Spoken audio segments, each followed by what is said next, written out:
खुलुमबाय सोनाफोर दिनैनि गोदान मोनसे भिडिअ बयखौबो मन्दिरनिफ्रायसो बरायहरनाय थालायबाय आरो ना भिडिअखौनो खालामनोनो हायासै आं दिनै मन्दिराव फैनानैसो खालायबाय नै सोनाफोर दासो न'आवबो होनानै फैखांबाय प्रसाद थसाद न'आवबो जिनो आरो फिसाजोनि फरिखाबो दङ नालाय न'आव सारिथायावनो सिखारनानै थाब थाब रेडि खालामनानै प्रसाद थसाद बावबाय माबाय ओमफ्राय फिसाजोखौ स्कुलाव दोनलांनानै आरो मन्दिरनि थाखाय रेडि खालायफैनानै ओमफ्रायो मा होनोमोनलाय मन्दिराव दा होखांबाय आरो ना न' खाथियावनो मन्दिरा बारा गोजान नङा न' खाथियावनो ओमफ्रायो होखांबाय आरो ना सनाफोर दासो नै ब्लगखौ जागायलायबाय थ' नायलांनो सनाफोर दिनै बावनानै भिडिअखौ जोबजासिम दिनैनि भिडिअनि गेजेरजों मा मा देखायलांनो हायो देखायनोसै आरो ना बिब'आथ' स्कुलाव नालाय ओमफ्राय न' खाथिनि नै बिदा सान्दैखौ लानानै फैफादों आङो फुजा होनायाव दसे ओरैनो थाफानो होननानै होखांबाय एबा थांनोसै सनाफोर दसे जिरायदों नै आराम जिरायनोबो मानोबो मोजांथार नालाय ओंखायनो बेहायनो फैबाय थानाय जायो आरो ना आं प्रत्येक माबायावनो शिब फुजायावनो ओरैनोबाबो फैयो खुलुमनो एखमबा होखांबाय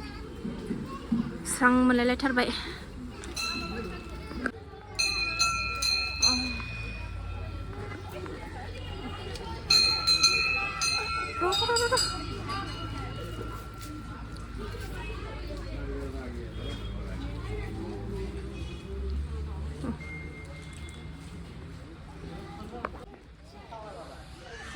जि मोजां साजायबायनाय एबार ओंखारबाय सनाफोर जोंनि मन्दिरनिफ्राय थांसै एबार थ' थांसै जोङो जा दुस्थ'हाय जोंना सनाया अयथासार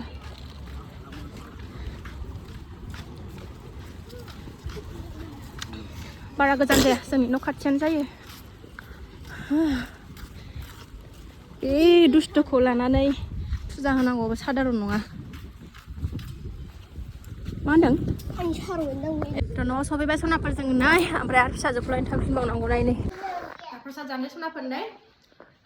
दिनै सानसे प्रसाद जानानै थागोन दा मोनायावसो जागोन आरो ना ओंखामखौ आङो थाब थाब जानानै थांसै फिसाजोखौ लायनो टाइमाबो जानोसै नै जि प्रसाद जानो लुबैनानै दङमोन आं दाख्लैनिफ्रायनो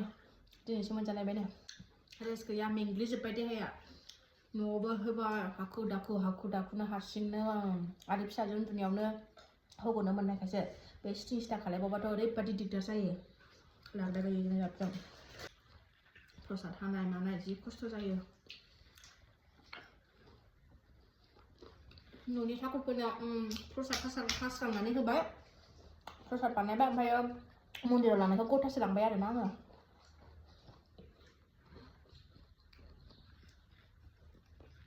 हाय होनलाय प्रसाद जादों जोंहा फिसाजोखौ स्कुलाव लायनो ओंखारबोफिनलायबाय सनाफोरजों नै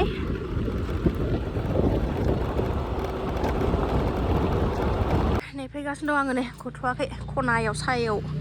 नेथ'नानै दङ ओरै मोखांथिं थांथ'वाखै आङो जा फिर आरो गारि पार्किं खालाम जायगा थाया मोखाङाव ओंखायनो ओरै मोनसे लामाजों फैनानै थाफैबाय आं गरम जाथारबायहाय दाना सानसुआव लानानै न'आव सफैफिनलायबाय फिसाजोखौ स्कुलनिफ्राय नै सासेयाबो उन्दुबोबाय फुथुनोसै आङो उन्दुगोन ना उन्दुआ बे उन्दुनायावनो आं दसे एसे रेस्ट लाफाखायाबाथाय आरो गैखाला सानसे रेस्टखौनो लानो मोनखाया आरो ना सनाफोर थ' दसे एसे फुथुनानै लागोनसै आं र' बिसिनाव थागोन ना थाया नायनि सनाफोर नै मोनाबाय सनाफोर नै मोनानि साखि बाखि होखांनानैसो आङो नै सानसे ओंखाम जायाखैना सनाफोर नै बेखौ नानानै लाबाय बेखौ सावना जागोनसै आरो ना सनाफोर खहे खथे नाना लालायबाय नै बिमा बुरिया उदैखौ बुंहोनो थाखाय सनाफोर नै ओरै रुटिखौ सावगासिनो दं नै एसे थावजोंबो सावबाय माखासे ओरै गाइखेर साहा लोंसै गाइखेर फुदुंदों नै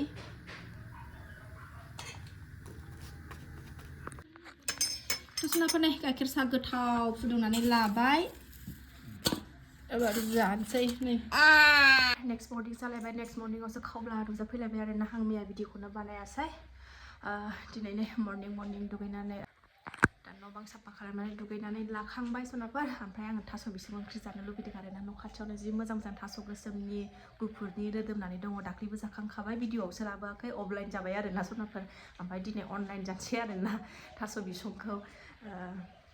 थ' आं बेखौनो खाहैनो नागिरदों फिसा सानैया दाबो सिखाराखै फरिखा गैया नालाय दिनै गैयालाय फरिखाया ओमफ्राय दाबो उन्दुगासिनो दङ टाइम खाना लाग्रोनोसै बिसोरो सिखारैयावनो थाबनो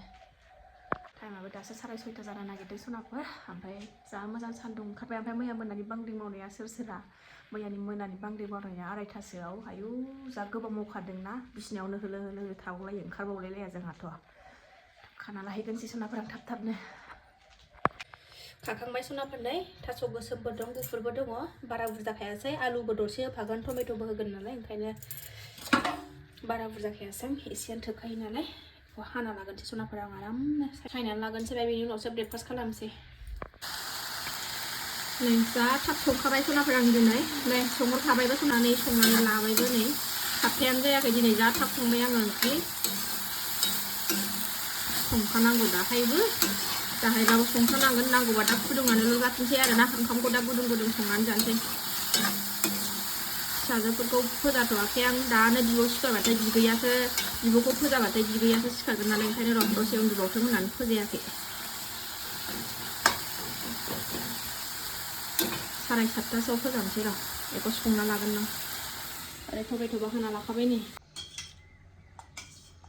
मैयानि प्रसाद आग्लायनाया दंबावो नै सनाफोर जाबावबाय आं बेखौनो मर्निंनो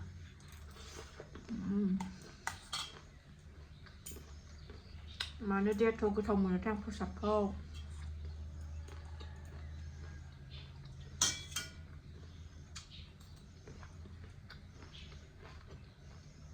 मर्निं ब्रेकफास्ट आंना बेनो सनाफोर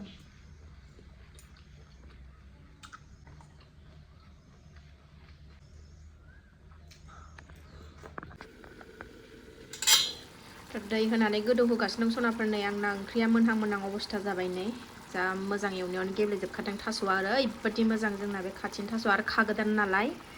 बिराद आराम दसेनो रुइयो लेथेब लाथाब बानायबाय आं सनाफोर नै ओरैबायदि गोथाव जासिगोन आरो गोथावखा बे थास'आ आलदानि थास'आ गोथाव नङाबाबो बे जोंनि खाथिना बिराद गोथाव आरोना सनाफोर लेथेब लाथाब खालायबाय आं टमेट'आबो गेब्लेजोब्बाय नै आरामनो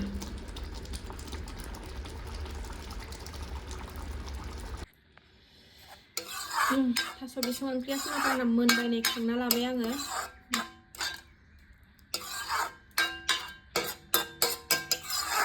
जाबाय फिसाफोरखौ फोजानोसै र'